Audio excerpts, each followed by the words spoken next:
Takže naše společnost se jmenuje Sára, jsme ryze česká společnost, máme poměrně už dlouhou tradici. Příští rok budeme slavit 20leté výročí.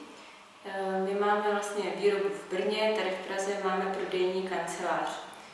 Nejsme nějak veliká firma, máme zhruba 50 zaměstnanců a zabýváme se výrobou předmětů na podporu prodeje, tzv. POS materiálů. Takže já se jmenuji Klára Krasnická a ve firmě pracuji jako marketing manager, mám na starosti teda marketing a v současné době i export.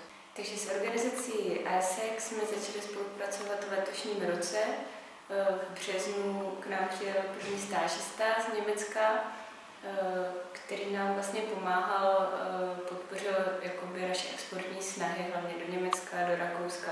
Jako rodilý mluvčí měl určitě veškeré předpoklady k tomu, aby mohl kontaktovat ty německé klienty a byli jsme s ním moc spokojení. Opravdu se nám to osvědčilo a vlastně díky tomu jsme od září potom přijali dalšího stážistu, kterýho teď aktuálně tady máme.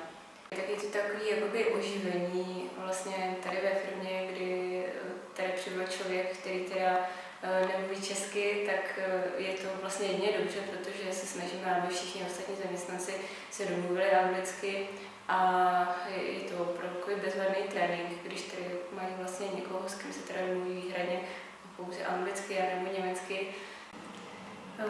Takže vlastně v letošním roce jsme teprve tu spolupráci začali, tak ještě nemáme úplně nějak ujasněný, jak to bude dál, ale jak jsem říkala, jsme zatím moc spokojení, takže si myslím, že určitě nějakého dalšího stážistu zase do budoucna chtít budeme a uvidíme, co dalšího